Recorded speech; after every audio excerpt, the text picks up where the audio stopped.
Hi, 29 male. Got the text from my fiancée Brooke, 27, on a Wednesday afternoon while I was at work. We were supposed to get married that Saturday. 3 days away. The full message read, "Hey babe, just wanted to be transparent with you. Derek reached out and we've been talking. He's going through a rough time with his dad's cancer diagnosis and needs support. I'm going to spend Thursday and Friday night at his place, just for closure before our big day.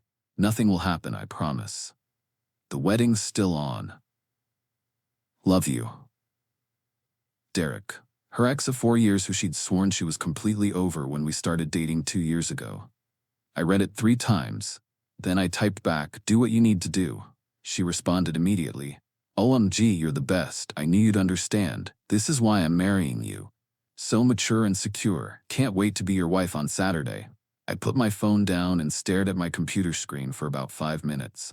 Then I picked it back up and started making calls. First call, the venue. "Hi, this is Thomas Reed. I have a wedding booked for this Saturday. I need to cancel it."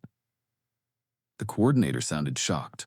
"Oh my, is everything okay? You'll lose your deposit. That's fine. Cancel everything, the catering, the flowers, the DJ, all of it." "Sir, are you sure?" "I'm sure. Please process the cancellation immediately." Second call, the honeymoon resort in Hawaii. "Canceled. Lost another deposit. Didn't care." Third call, my best man Jordan. "Dude, wedding's off. Can you let the groomsmen know?" What happened?" I forwarded him the text. He was quiet for a long moment.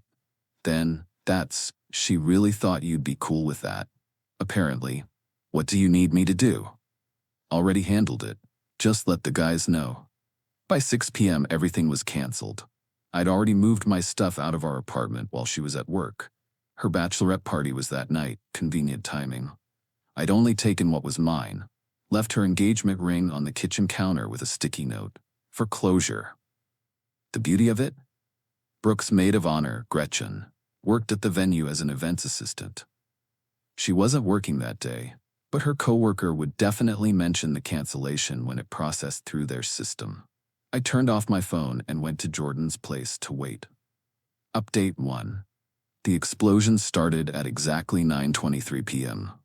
Jordan was monitoring social media. I'd blocked everyone preemptively.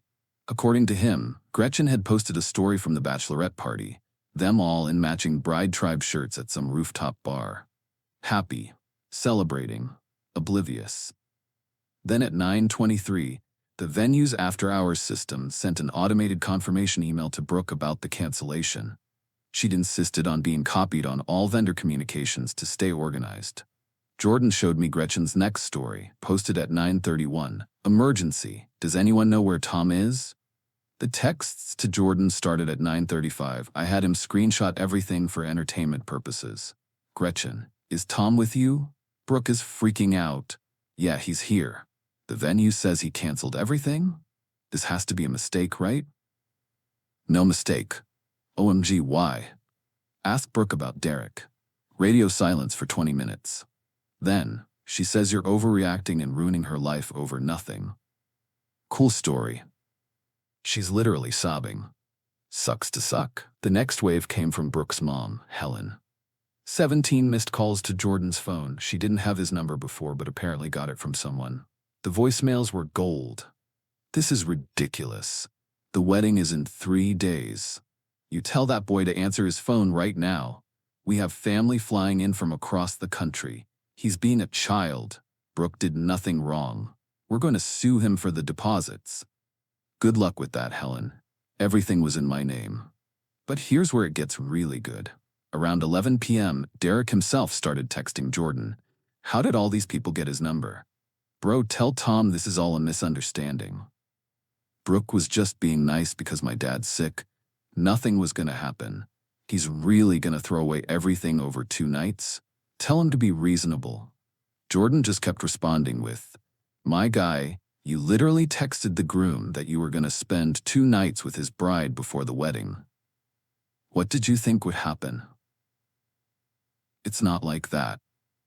"It's exactly like that. Brooke said he was cool with it." "Does he seem cool with it?" The best part? Brooke's cousin posted a video from the bachelorette party aftermath. Brooke was sitting on the bathroom floor of the bar, still in her bride-to-be tiara, mascara everywhere, while her friends tried to console her. Someone in the background said, "Maybe Derek can help," and Brooks screamed, "Derek is why this is happening." So much for nothing was going to happen. Update 2 Thursday morning. The day Brooke was supposed to go to Derek's for her first night of closure. I woke up to Jordan showing me his phone. Brooke had made a public Facebook post at 3 a.m. To everyone coming to celebrate our wedding this Saturday, it is with a heavy heart that I announce the wedding has been postponed due to Tom's mental health crisis. He's struggling with severe anxiety and paranoia, even making false accusations about me. I'm committed to standing by him through this difficult time as we get him the help he needs. Please keep him in your prayers. Mental health crisis? Paranoia? Two could play at that game. I made my first and only public response, posted the screenshot of her original text about Derek, followed by, "No mental health crisis, no paranoia." Brooke informed me she'd be spending the 2 nights before our wedding with her ex-boyfriend. I wished her well and canceled the wedding. Simple as that. Also, Derek's dad isn't sick. He posted photos from his golf tournament yesterday. Do what you will with that information. The comments were instant chaos. But Thursday afternoon brought the real circus to town. Brooke showed up at Jordan's apartment with reinforcements.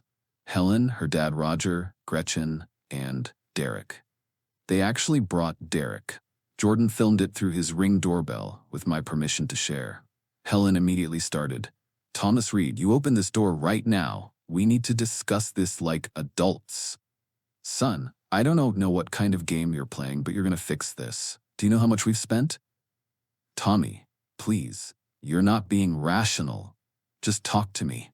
Derek, this absolute clown, goes, "Bro, come on, don't do her like this." Jordan's voice through the speaker, "Did you seriously bring the dude she was going to spend 2 nights with to convince him to take her back?" Silence. Then Brooke, "It wasn't like that." "Then what was it like?" I needed to make sure there were no unresolved feelings before I got married." "And were there?" Longer silence. "That's irrelevant." "It's extremely relevant." Roger tried a different approach. "Look, we have 150 guests coming. The rehearsal dinner is tomorrow. You can't do this." He already did. Then Derek tried to step up. "If I could just explain to Tom man to man. My brother, you are literally the last person who should be here right now." Gretchen finally spoke up. "Brooke, maybe we should go." Brooke lost it. "No, he doesn't get to do this. He doesn't get to humiliate me like this. Tommy, I know you're in there. You're being pathetic. You're going to regret this for the rest of your life. I was doing you a favor by marrying you." A favor. There it was. "Anything else?" "Helen, we're going to make sure everyone knows what kind of person he really is." "Cool. Tom already posted the receipts. Anything else?" They stood there for another 10 minutes making threats before building security showed up and escorted them out. But the Thursday night update was the best. Brooke went to Derek's apartment anyway. Posted a story from his couch with wine glasses visible. Sometimes the universe shows you where you're really meant to be. Guess the wedding being canceled didn't affect those closure plans. Update 3 Friday morning started with a call from the country club where the rehearsal dinner was supposed to be. Brooke was there with Helen, demanding they honor the reservation even though I'd canceled it. The manager called me because I was the account holder. "Mr. Reed, there seems to be some confusion. Miss Patterson is here insisting the dinner is still happening. There's no confusion. It's canceled. She's saying she'll pay for it herself." "That's fine, but it needs to be a new reservation. The Reed-Patterson rehearsal dinner is canceled." "Understood. Oh, and sir, she asked us to charge your card for her new reservation. When we explained we couldn't do that, she became upset." I heard screaming in the background. "Is that her now?" "I'm afraid so. She's demanding to speak to you." "I'm good, thanks. Have a nice day." An hour later, Roger called from a different number. I'd blocked his. "Tom, this is Roger. I'm at the country club. They're calling the police on Brooke and Helen. Is this really what you want?" "I want nothing. I'm just living my life. You're destroying hers. She made her choices. Over 2 nights? You're ending everything over a text about 2 nights? Roger, did she tell you she posted from Derek's apartment last night after the wedding was already canceled? Silence. Yeah, I saw that too. Still think I'm overreacting? He hung up. The rehearsal dinner aftermath was documented beautifully on social media by the gossip-loving cousin. Apparently, Brooke and Helen tried to host an alternative celebration at a restaurant. 12 people showed up out of the 60 invited. Derek was one of them. He sat next to Brooke. Her own sister left when she saw that. But Friday night was legendary. Brooke decided to do a live video on Instagram. Wine drunk, crying, the whole thing. I just want everyone to know the truth. Tom is painting me as some cheater, but I never cheated. I was just trying to get closure. Derek and I had unfinished business, and I wanted to enter my marriage with a clean slate. Tom said he was fine with it. Someone commented, "Girl, you're literally at Derek's apartment right now." She tried to move the camera, but everyone had already seen Derek's distinctive wall art. "It's not. This isn't. We're just talking." Another comment, "Didn't you say Tom was having a mental health crisis this morning?" "He is. He's crazy. Who cancels a wedding over a text?" Comment, "Someone whose fiancée told them she was spending 2 nights with her ex." Brooke started ugly crying. "You don't understand. Derek and I have history. Tom never understood that connection." Someone screen recorded the whole thing. The video ended with Derek trying to take her phone away and saying, "Babe, you're making it worse." Babe. Update 4. I woke up at the resort in the mountains. Yeah, I went on a solo trip instead. Peaceful. Beautiful. No drama. Jordan kept me updated though. The venue had apparently become a circus.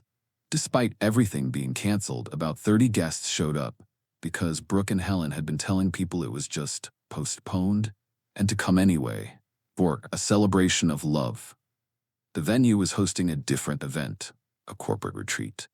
So there were Brooke's confused relatives in formal wear wandering around, while tech bros had their team-building exercises.